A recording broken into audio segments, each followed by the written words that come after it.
Bonjour, alors dans cette vidéo, je vais vous expliquer comment on a installé notre photovoltaïque parce que, comme je vous l'avais dit la dernière fois, on a décidé d'être complètement autonome en électricité. Donc, pour le matériel, on a choisi du Victron.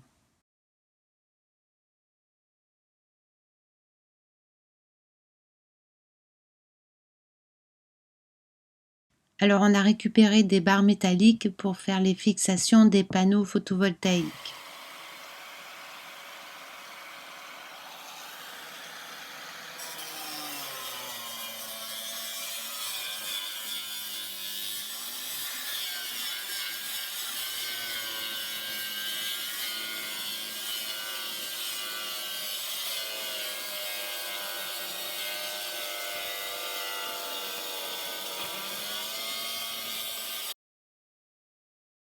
Ensuite, on perce et on met les écrous avec une pince à écrou à sertir.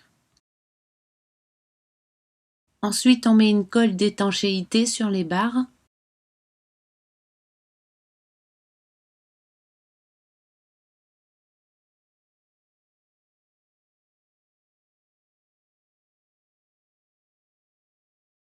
Les fixations des barres métalliques serviront à tenir les panneaux photovoltaïques sur le toit.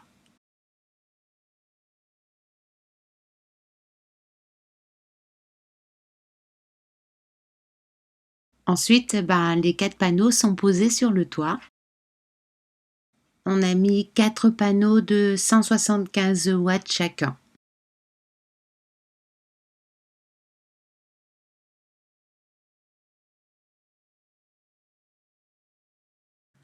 Alors pour l'équipement, on a un MPPT, c'est le régulateur solaire qui transforme l'énergie que produisent les panneaux en 12 volts. Ensuite, il y a le Multiplus, c'est l'onduleur chargeur qui transforme les 12 volts de la batterie en 220 volts. Et pour la batterie, on a choisi une batterie au lithium de 200 ampères heure. En fait, on a fait ce choix surtout pour l'hiver, pour avoir assez d'énergie l'hiver. Donc pour la partie électricité, c'est tout le système technique électrique. Par là, Christine. Là, il y a 2 fils qu'on voit là. Oui, Comme 2 ça, fils. là, ici, ça sort. Merde, du mal à le voir. Si, c'est bon. Ouais, là, ça sort là. Ça vient du toit. Là-bas. Ah, t'as mis jusqu'en haut, ok. Ça, par là. J'ai mon passe-toit qui longe comme ça.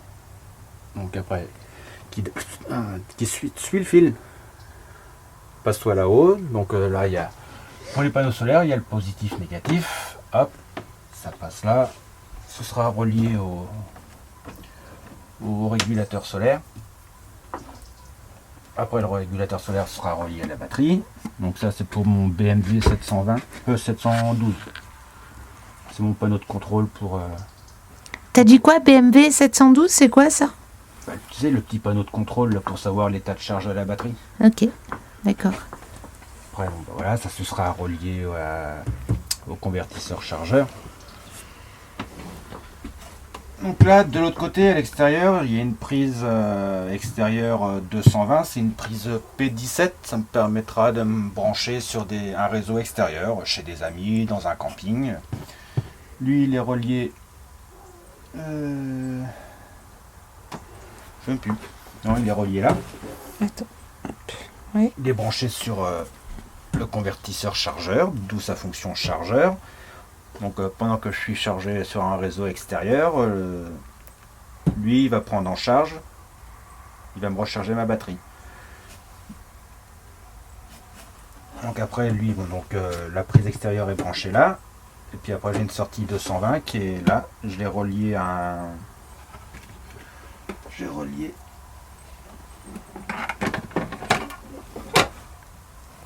Là, un différentiel.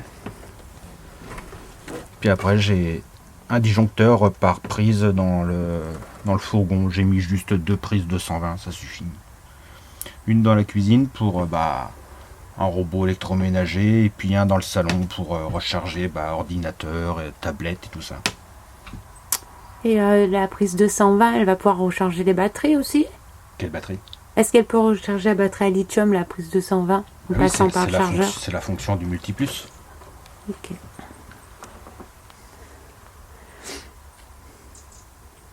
Mais il sert pas qu'à ça. Si, quoi? Le multiplus, il sert pas qu'à recharger quand on est branché sur le 220. Il te permet d'avoir du 220 dans le fourgon. Il transforme aussi le 12 volts 12 volts en en 220. 220. Et en même temps, tu as juste des convertisseurs. Des convertis qui transforment juste le 12 volts en 220. Mais après, tu peux l'avoir avec la fonction chargeur. Donc tu le branches, lui, tu le branches sur du 220. Et si tu n'as pas assez de soleil, il va te recharger ta batterie. D'accord. Et en même temps, te fournir du 220 dans le fourgon. Oui, c'était ça ma question. Donc ça, c'est 2 fils qui seront reliés à la batterie. Parce que la batterie va me fournir du 12 volts dans le fourgon pour l'éclairage, la pompe à eau, la chaudière, le frigo. Qu'est-ce qu'il y a d'autre? Une prise USB. Puis 2-3 petites babioles. Donc ça, ces 2 câbles-là, ils seront branchés à la batterie. Et ces 2 câbles-là passent là, ils remontent. Et ils vont là, dans la boîte à fusibles. Après, bon, bah là, j'ai le frigo.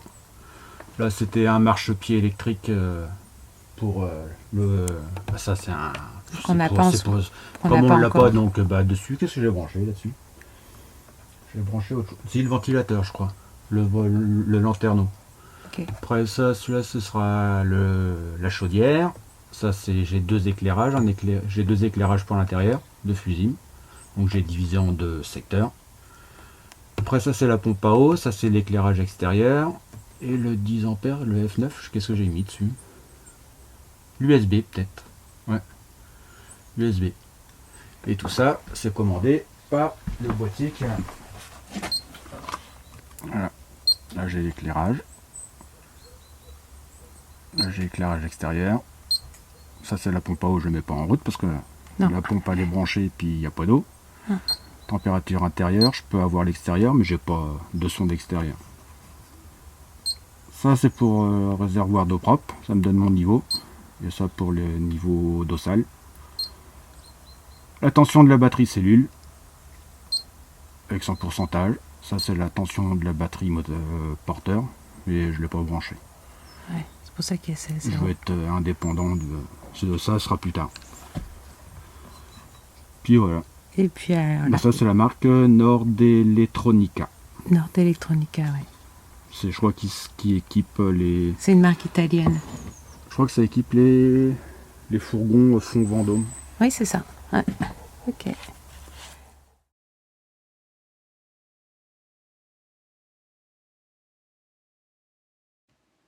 Alors pour toute notre installation photovoltaïque, on a choisi une entreprise qui s'appelle Blue Energy Distribution parce que déjà ils sont spécialisés en Victron et nous on voulait ce matériel-là.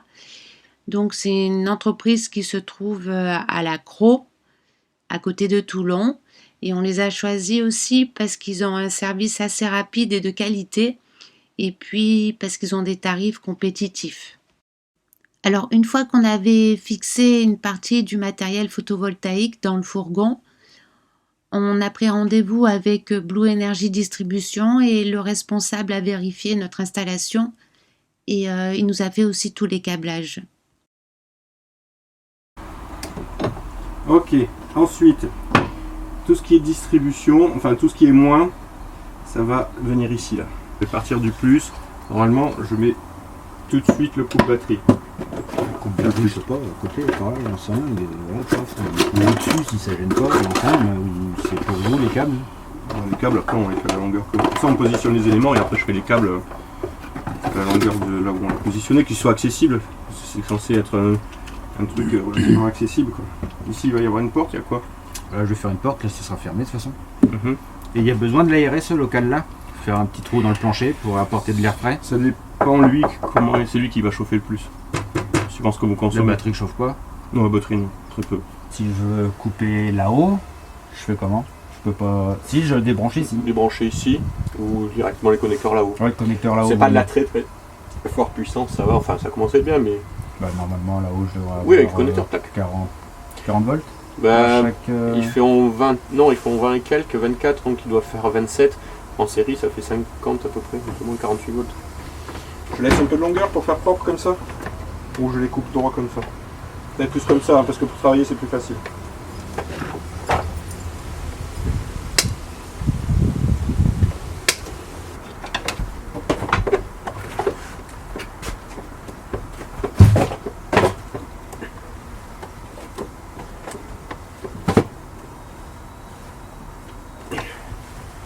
Ok. Voilà, comme ça, petite boucle. Oh, je leur mettrai un petit collier. Lui, le plus. Oui, bon, on tourne sur la batterie directement. C'est bon, réussi à tout mettre là.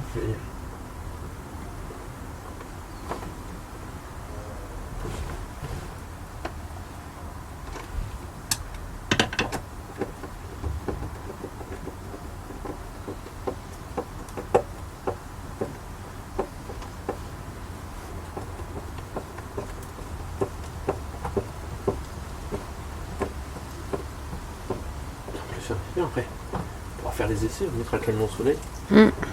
Ouais. On va voir si ça fonctionne. Ok, là on est bon. Solaire, on va le mettre après.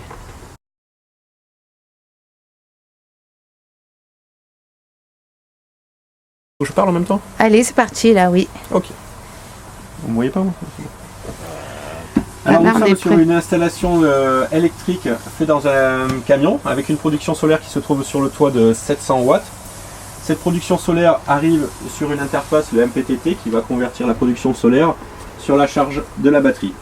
Ici nous avons une batterie lithium et tous les périphériques qui permettent de la contrôler. Cette batterie lithium communique avec le BMS qui se trouve ici, qui va être qui va pouvoir piloter ou stopper les éléments s'il y a un dysfonctionnement sur la batterie lithium. On a en protection de distribution, en sortie de la batterie, un coupe-batterie qui permet de sectionner toute la distribution, le fusible. Pour la petite distribution, on a un Smart Battery Protect avec les différents éléments qui partent ensuite à la distribution de l'éclairage et de tous les petits périphériques. Sur la partie puissance, on a également un convertisseur 12 volts 220, un multiplus de 2000 VA. Tous ces éléments communiquent en Bluetooth, on peut les retrouver sur un téléphone pour avoir les informations des différents organes. La batterie lithium, un contrôleur de batterie, le BMW 712, le Battery Protect qui stoppe la production et la production solaire.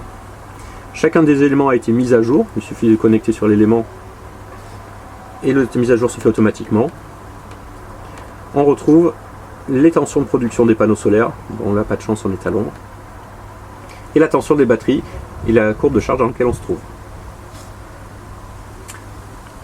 On peut également retrouver des informations de consommation globale sur la batterie grâce au BMW 712, la tension de la batterie, le courant. Nous sommes actuellement en charge puisque nous avons branché le camion sur une prise de 120 volts, donc c'est actuellement le multiplus qui est en phase de charge et qui charge la batterie à 50 ampères. On retrouve grâce à cet élément, une fois que l'installation sera plus fonctionnelle, aura travaillé, un historique, les tendances de fonctionnement et la configuration. On retrouve ici la configuration du BMW qui sert à la supervision.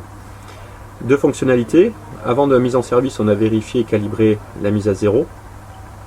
Et quand on aura fait plusieurs courbes de charge complètes sur la batterie lithium, on pourra synchroniser pour préciser qu'on est bien à 100% de fonctionnement.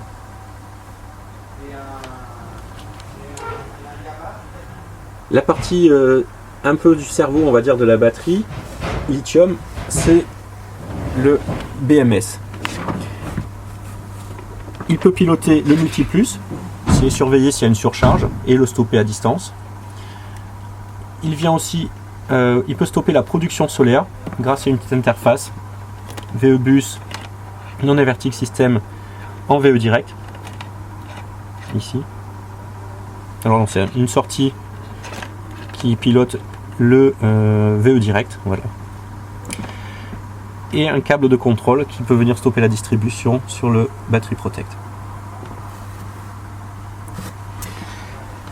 Il y a ensuite une configuration à réaliser grâce à un ordinateur sur le Multiplus pour la batterie lithium. Donc là je suis connecté, je récupère les informations. Un petit peu long parce qu'il y a un assistant. Comme je vous l'ai expliqué, c'est le BMS qui va piloter l'ensemble de l'installation, et s'il devait y avoir un défaut, il faut venir stopper la charge. C'est ce qu'il veut venir configurer sur le Multiplus. Le premier onglet c'est général, on peut limiter le courant d'entrée. Bon, ça il n'y a rien de difficile. La partie réseau c'est externe, c'est les tensions de déconnexion si on a une mauvaise tension à l'extérieur ou venue du groupe électrogène. La partie convertisseur, bien qu'il soit piloté par le BMS, on a quand même une petite tension de déconnexion si le seuil de la tension batterie venait être trop basse. Voilà, la partie chargeur, c'est ici qu'il va venir sélectionner le type de batterie lithium, adapté à celle-ci. Voilà, lithium qui est déjà sélectionné. On active la fonction chargeur, normal. Et les paramètres ici sont donnés par défaut lorsqu'on a choisi la batterie lithium. Il précise lorsqu'on installe une batterie lithium qu'il faut venir intégrer un assistant. Cet assistant permet d'expliquer au Multiplus qui va être piloté par le BMS. Donc c'est le configurer pour qu'il comprenne ce qu'on lui raconte du point de vue extérieur. Il faut supprimer le Virtual Switch et rajouter un assistant qui s'appelle Aide BMS VEBus. Une fois que vous avez fait l'ensemble de ces configurations, il suffit d'envoyer les paramètres dans l'appareil. Bon ben voilà, vous trouverez le lien de Blue Energy dans le descriptif de la vidéo. Et on n'a rien à y gagner à faire ça, mais c'est juste qu'on pense qu'il faut encourager les petites entreprises de qualité. Donc on voulait remercier Blue Energy pour son professionnalisme, sa disponibilité, puis aussi pour ses tarifs préférentiels. À bientôt pour une autre vidéo.